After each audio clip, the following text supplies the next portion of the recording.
At the time, I was working on my own small reference dictionary of the Marathi language, based on phonetic spellings of the words I heard every day in the village. I gave the ceremony little attention, and I never bothered to ask its purpose. As we stood in the numbing, drumming rain and watched the prowling advance of the river, Prabhakar explained that the wooden stakes were part of a flood game that was played every year. The oldest men in the village, and 6 lottery winners, were given the chance to predict the point to which the river would rise. Each wooden stick, with its flag of yellow silk, represented a best guess. "You see, this one little flag?" Prabhakar asked, pointing to the stake that was furthest from where we stood. "This one is almost gone. The river will reach to him, and cover him, tomorrow or tonight." He translated what he'd told me for the crowd, and they pushed Satish, a heavy-set cowherd, to the front of the group. The almost submerged stick was his, and he accepted, with shy laughter and downcast eyes, the good-natured jeers of his friends and the sneers of the older men. "And this one here," Prabhakar went on, pointing to the stake nearest to our position. "This one is the river will never be touching. The river never comes more far than this place. Old Deepakbhai has picked for himself this place, for the putting of his stick. He thinks this year will be a very heavy monsoon." The villagers had lost interest, and were already drifting or jogging back to the village. Prabhakar and I stood alone.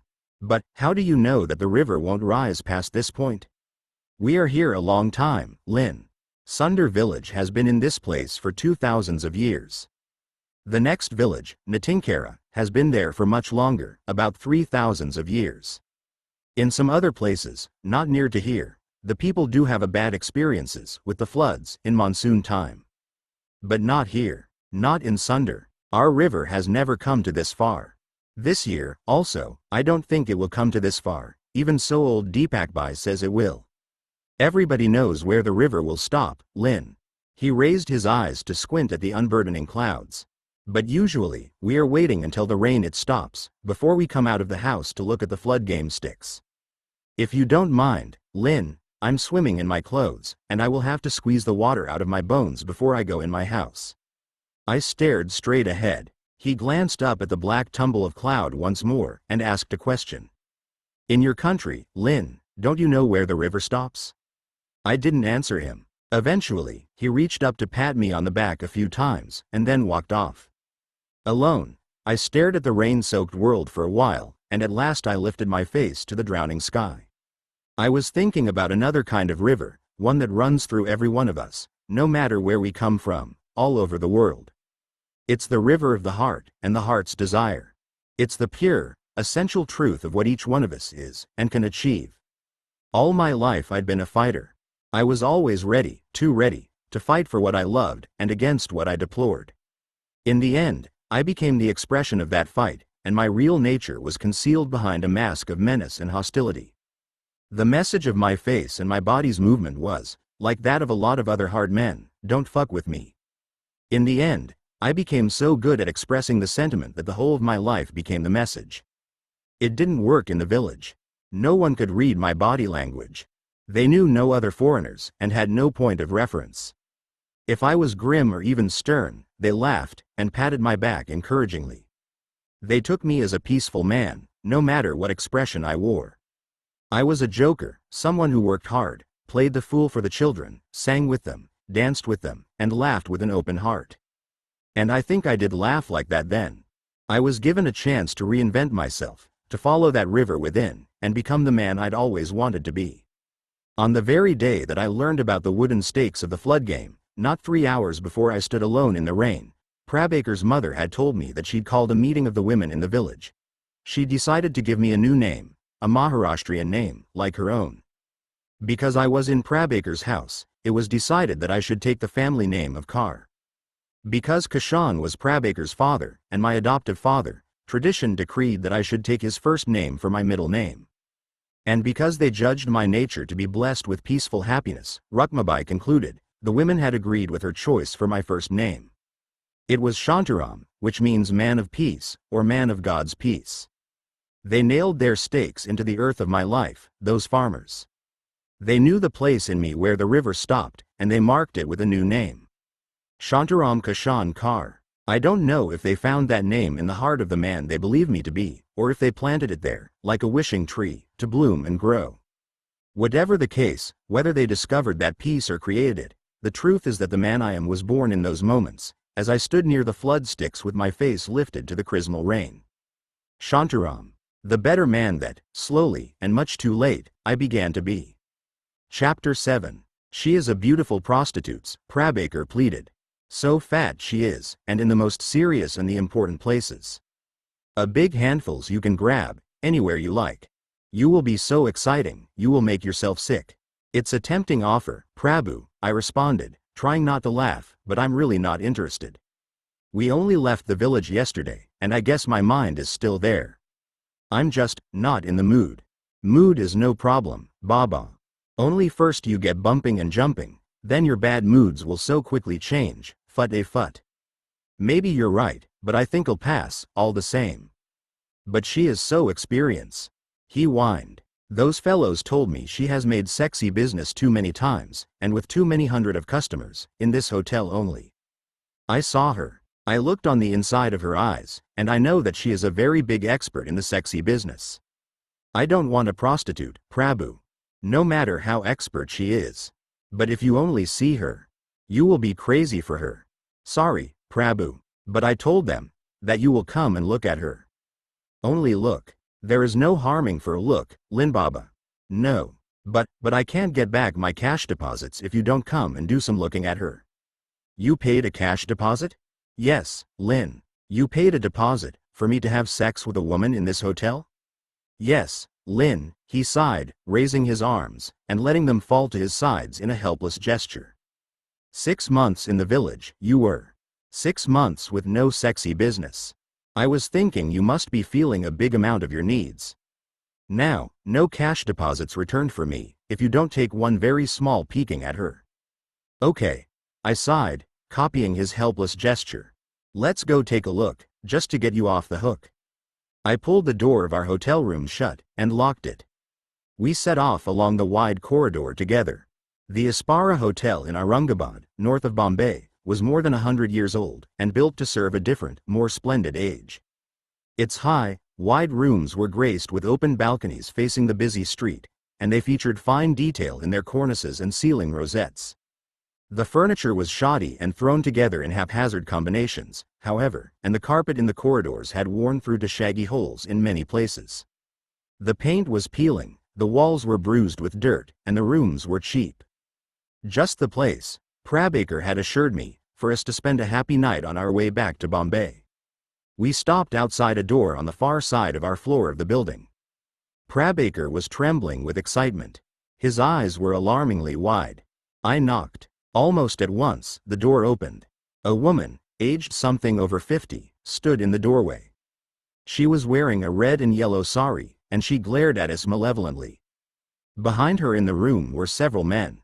They were dressed in dhotis and white caps like the farmers in Prabaker's village, and they sat on the floor to eat a hearty meal of dal, rice, and roti.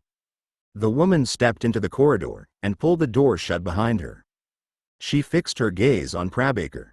He was a full head and shoulder shorter than she was, and he returned her baleful stare with the fixity of a school bully's minor henchman. You see, Lin, he muttered, never taking his eyes off her. You see what I told you? What I saw was a plain, wide face with a bulbous nose, and lips so thin and curled with contempt that her mouth resembled a clam that someone had poked with a stick. The makeup on her face and neck was geisha thick, and gave her scowling expression a villainous intensity. Prabaker spoke to the woman in Marathi. Show him. She responded by lifting aside the covering shawl of her sari to reveal a pudgy roll of stomach. She pinched a good pound or two of the flesh between her stubby fingers, and squeezed it, looking at me with one eyebrow raised to invite praise. Prabaker let out a soft moan, and his eyes widened. The woman then scowled dramatically left and right along the corridor before raising her blouse a few centimeters to reveal a long, thin, pendulous breast. She seized the breast and flapped it at me a few times, winking her eyebrow with a bafflingly inscrutable expression. My best guess, stabbing wildly in the dark, was that it might have been a menacing, derisive sneer. Prabaker's eyes widened even more, and he began to breathe noisily through his open mouth. The woman covered her breast, and then whipped her long plait of black hair over her shoulder with a jerk of her head. She took the plait in both hands and began to squeeze downward toward the tapering end with her fingers, as if it was a half-empty tube of toothpaste. A thick dribble of coconut oil gathered before her fingers, and dripped from the end of the plait onto the threadbare carpet. "You know, Lynn," Prabaker mumbled, gaping hungrily and almost fearfully at the drips of oil. His right foot actually began to stamp, softly, on the carpet. "If you don't want to have a sexy business with this woman, if you really don't want, well, I could use that cash deposit's my own good self. I'll see you back at the room, Prabhu," I replied, smiling politely at the woman. I offered her a little bow, and took her scornful snarl with me back to our room. I thought to use the time to update my Marathi dictionary. There were already some 600 words from everyday usage in the list. I'd made the notes on scraps of paper, as people in the village had given me words and phrases, before transferring them to a sturdy journal for future reference. The last and latest of those notes were spread out on a little writing table, and I'd just begun to enter them in my journal when the door sprung open and Prabaker swaggered into the room. He walked past me without speaking, and fell onto his back on his bed. About 9 minutes had passed since I'd left him at the prostitute's door. "Oh, Lynn," he moaned happily, grinning up at the ceiling. I knew it. I knew she was a full of experience woman. I stared at him in bewilderment. "Ah, yes," he gushed, sitting up and letting his short legs swing from the bed. "She gave me a big money's worth. And I gave it to her a very, very good sex also. And now, let's go out. We will be having some foods, and some drinks, and a party." "If you're sure you've got the strength," I muttered. "Oh, no need for strength in this place, Baba. This place I'm taking you is such a fine place that very often you can even sit down while you are drinking." As good as his word, Prabaker directed us to a hovel, about an hour's walk past the last bus stop on the outskirts of the town. With a round of drinks for the house, we insinuated ourselves into the crush of dusty, determined drinkers who occupied the bar's one narrow stone bench. The place was what Australians call a sly grog shop, an unlicensed bar, where men buy overproof alcohol at under-the-counter prices. The men we joined in the bar were workers, farmers, and a routine assortment of lawbreakers. They all wore sullen, persecuted expressions. They said little or nothing at all. Fierce grimaces disfigured them as they drank the foul-tasting, homemade alcohol, and they followed each glass with a miscellany of grunts, groans, and gagging sounds. When we joined them, Prabaker and I consumed the drinks at a gulp, pinching our noses with one hand and hurling the noxious, chemergic liquid down our open throats.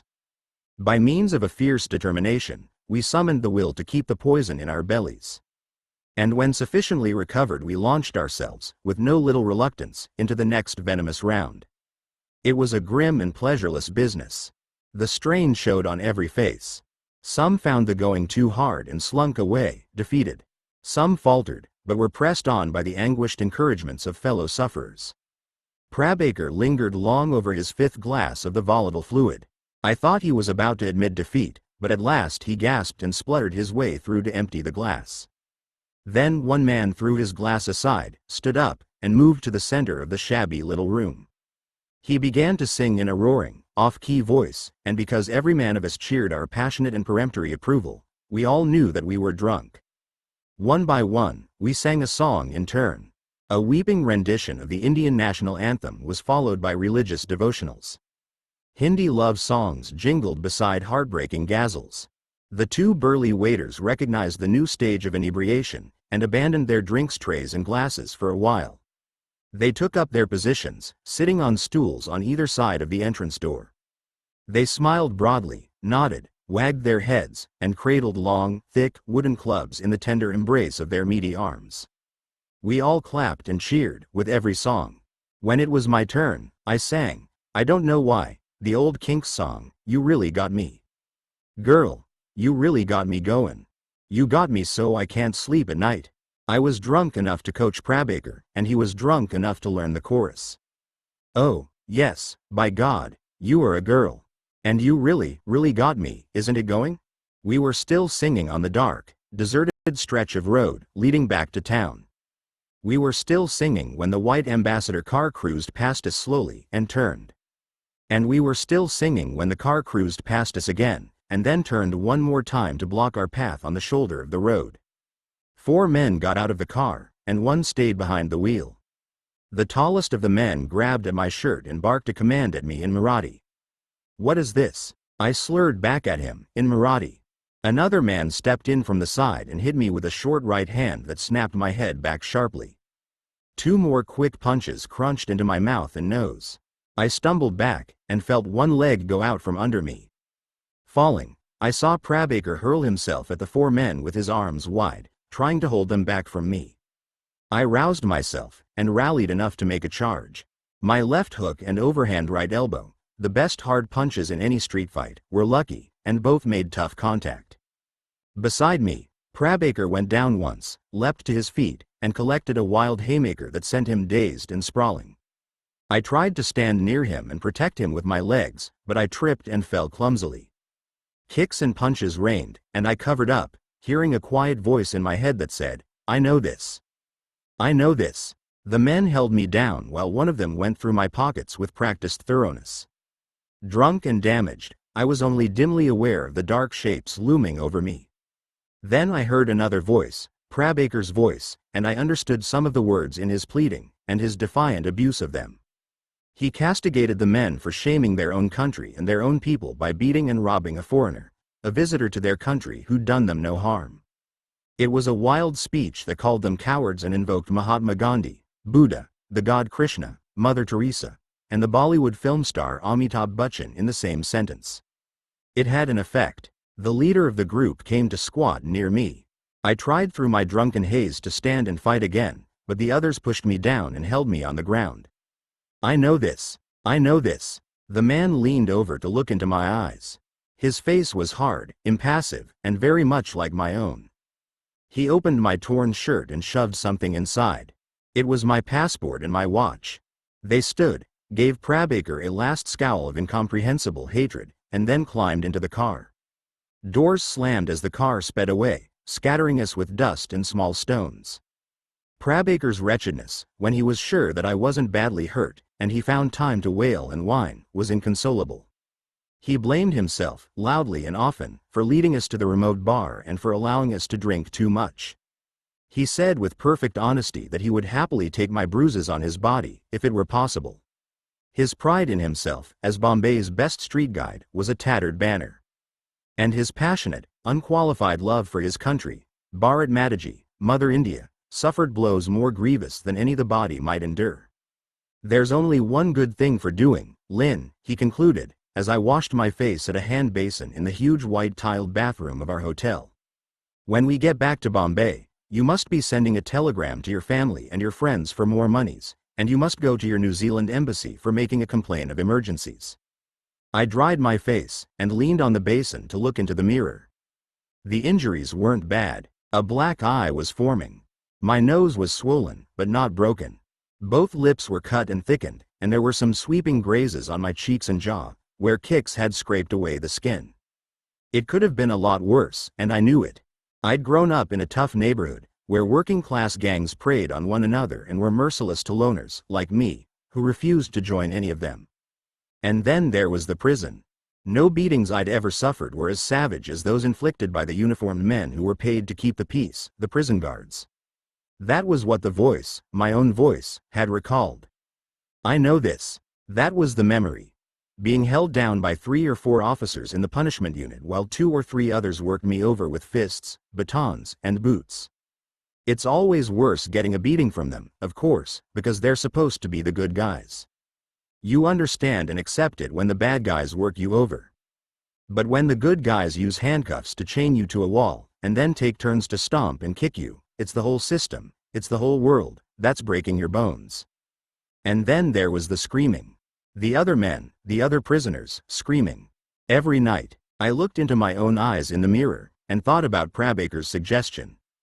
It was impossible to contact the New Zealand embassy, or any embassy.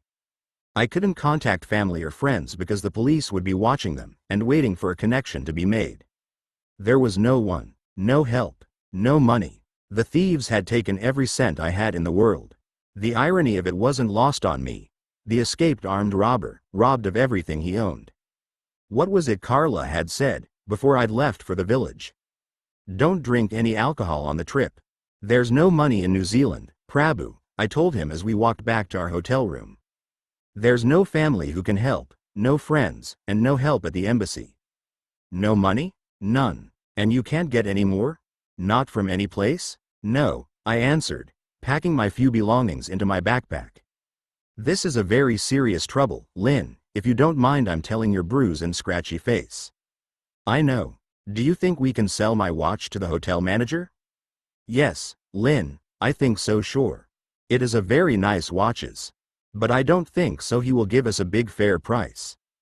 In such matters, the Indian businessman is putting his religion in his back pocket only, and he is driving very hard bargains on you. Never mind, I replied, clipping shut the catches on my backpack. So long as it's enough to pay the bill, and catch that night train you were talking about, back to Bombay. Come on, pack your things, and let's go. It is a very, very, very serious trouble, he said as we closed the door to the room for the last time, and walked down the corridor. No money is no funny in India, Lynn, I'm telling you. The frown that compressed his lips and consumed his features remained with us all the way back to Bombay. The sale of my watch covered the hotel bill in Aurangabad, with enough left for 2 or 3 days at the India guest house in Bombay. With my gear stowed in my favorite room, I walked Prabhakar back to the small entrance foyer of the hotel, trying in vain to revive the little miracle of his wondrous smile. You will leave all those unhappy things in my caring, he said, earnest and solemn. You will see, Lynn. I will make a happy result on you. I watched him walk down the stairs, and then heard the manager, Anand, address me in friendly Marathi. I turned with a smile, and we began to talk in Marathi. 6 months in the village had given me the simple, everyday conversational phrases, questions, and sentences. It was a modest achievement, but Anand was obviously very pleased and surprised. After a few minutes of conversation, he called all the co-managers and room boys to hear me speak in their language. They all reacted with similarly delighted astonishment. They'd known foreigners who spoke a little Hindi, or even spoke it well, but none of them had ever met a foreigner who could converse with them in their own beloved Marathi language. They asked me about the village of Sundar. They'd never heard of it, and we talked about the daily life that they all knew well from their own villages, and tended to idolize in recollection. When the conversation ended, I returned to my room, and had barely shut the door when a tentative knock sounded at it. Excuse me, please. I am sorry to disturb. The voice belonged to a tall, thin foreigner, German, or Swiss, perhaps, with a wispy beard attached to the point of his long face, and fair hair pulled back into a thick plait. I heard you speaking to the manager and the room boys before, and, well, it is sure that you have been here in India very long, and, yeah, we just arrived today, my girlfriend and me, and we want to buy some hashish. Do you maybe know where we can get for ourselves some hashish, without somebody cheating us, and without trouble from the police? I did know, of course. Before the night was out, I also helped them to change money on the black market without being cheated. The bearded German and his girlfriend were happy with the deal and they paid me a commission. The black marketeers, who were Prabhakar's friends and contacts on the street, were happy that I brought new customers to them, and they paid me commissions as well. I knew there would be other foreigners, on every street in Colaba, who wanted to score. That casual conversation in Marathi with Anand and the room boys of the hotel, overheard by the German couple, had given me a way to survive in the city. A more pressing problem, however, was my tourist visa. When Anand had signed me into the hotel, he'd warned me that my visa had expired.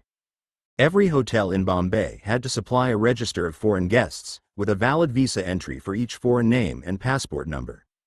The register was known as the C form, and the police were vigilant in its supervision. Overstaying on a visa was a serious offense in India. Prison terms of up to 2 years were sometimes imposed, and the police levied heavy fines on hotel operators who permitted C form irregularities. Anand had explained all that to me, gravely, before he fudged the figures in his register and signed me in. He liked me. He was Maharashtrian, and I was the first foreigner he'd ever met who spoke the Marathi language with him. He was happy to break the rules for me, once, but he warned me to visit the foreigner registration branch, at police headquarters, immediately, to see about an extension on my visa. I sat in my room, and weighed the options. There weren't many. I had very little money. True, I'd inadvertently discovered a way to earn money as a middleman, a go-between, helping wary foreigners to deal with black marketeers. However, I wasn't sure if it would provide me with enough money to live in hotels and eat in restaurants. It certainly wouldn't pay for a plane ticket out of India. Moreover, I was already an overstayer on my visa, and technically guilty of a criminal offense. Anand assured me that the cops would see the lapsed visa as a mere oversight, and extend it without enquiry, but I couldn't risk my freedom on that chance. I couldn't visit the foreigner registration branch. So, I couldn't alter my visa status, and I couldn't stay at a hotel in Bombay without a valid visa. I was caught between the rock of regulations and the hard place of the fugitive life. I lay back on the bed, in the dark, listening to the sounds of the street that rose to my open window. The panwala, calling customers to the delights of his aromatic morsels. The watermelon man, piercing the warm, humid night with his plangent cry. A street acrobat, shouting through his sweaty exertions for a crowd of tourists, and music, always music. Did ever a people love music, I wondered, more than the Indians? Thoughts of the village, thoughts I'd avoided and resisted until that music began, danced into my mind. On the day that Prabhakar and I had left the village, the people had invited me to live with them. They'd offered me a house and a job. In the last 3 months of my stay I'd been helping the teacher at the local school with special lessons in spoken English.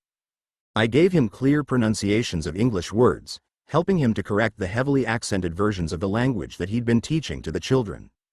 The teacher and the village council had urged me to stay.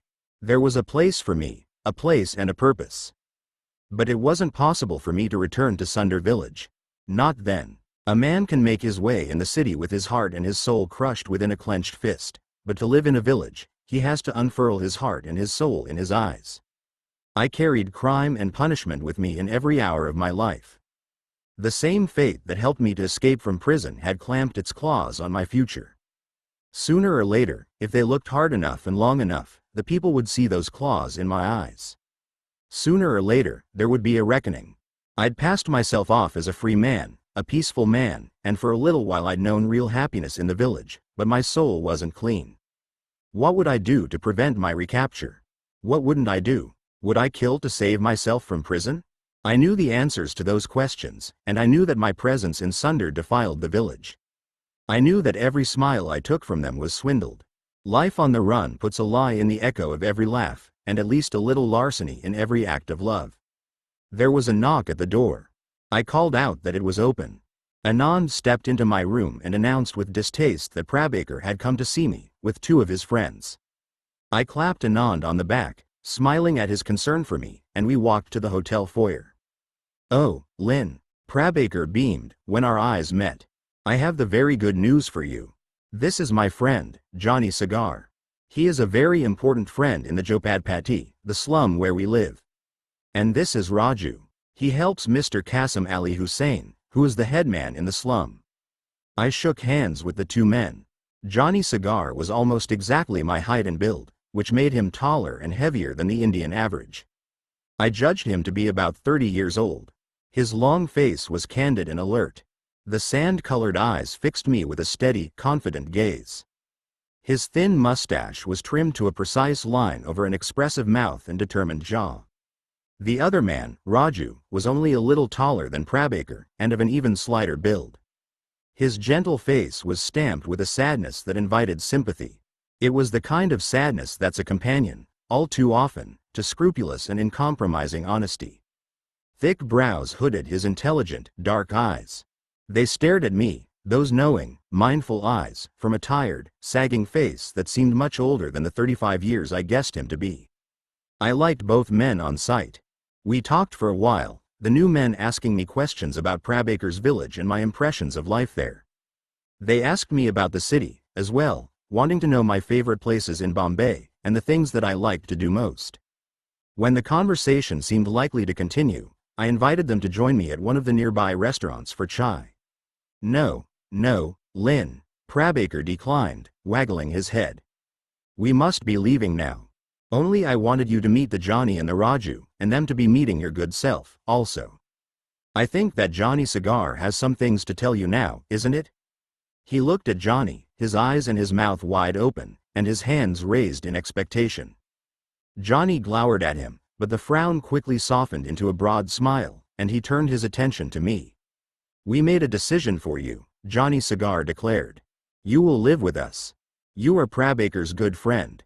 There is a place for you." "Yes, Lynn," Prabaker added quickly. "One family is leaving tomorrow. And then, the day after tomorrow, that house will be yours."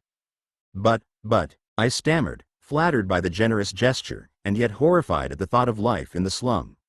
I remembered my one visit to Prabaker's slum only too well. The smell of the open latrines, the heartbreaking poverty, the cramp and mill of people, thousands upon thousands of people. It was a kind of hell, in my memory, a new metaphor that stood for the worst, or almost the worst, that could happen. "No problem, Lynn," Prabaker laughed. "You will be too happy with us, you will see. And you know, you're looking like a different fellow now, it is true, but after a few months with us you will look exactly the same as everyone else there. People will think you are already living in the slum for years and years and years. You will see. It is a place for you," Raju said, reaching out slowly to touch my arm. "A safe place, until you can save your money. Our hotel is free." The others laughed at that, and I joined them, inspired by their optimism and enthusiasm. The slum was filthy and crowded beyond imagining, but it was free, and there were no C-forms for the residents. It would give me time to think, I knew, and time to plan. Well, thanks, Prabhu. Thanks, Johnny. Thanks, Raju. I accept your offer. I'm very grateful. Thank you. No problem, Johnny Cigar replied, shaking my hand, and meeting my eye with a determined, penetrating stare. I didn't know then that Johnny and Raju had been sent by the headman of the slum, Qasim Ali Hussain, to look me over. In my ignorance and self-centeredness, I'd recoiled at the thought of the terrible conditions of the slum, and accepted their offer reluctantly. I didn't know that the huts were in much demand, and that there was a long list of families waiting for a place. I couldn't know, then, that offering a place to me meant that a family in need had missed out on a home. As the last step in making that decision, Qasim Ali Hussain had sent Raju and Johnny to my hotel. Raju's task was to determine whether I could live with them. Johnny's task was to make sure that they could live with me. All I knew, on the first night of our meeting, was that Johnny's handshake was honest enough to build a friendship on, and Raju's sad smile had more acceptance and trust in it than I deserved. "Okay, Lynn," Prabaker grinned. "Day after tomorrow, we come to pick up your many things, and your good self also, in the late of afternoon." "Thanks, Prabhu." "Okay, but wait.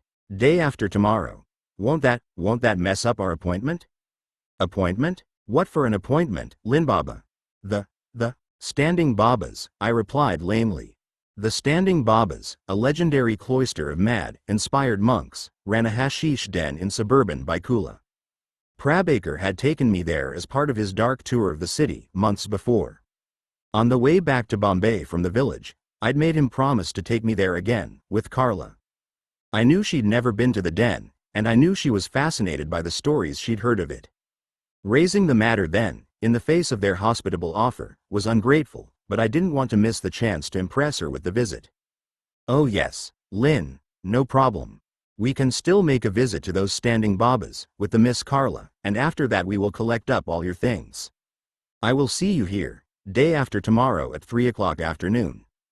I am so happy you are going to be a slum living fellow with us, Lynn." So happy. He walked out of the foyer and descended the stairwell.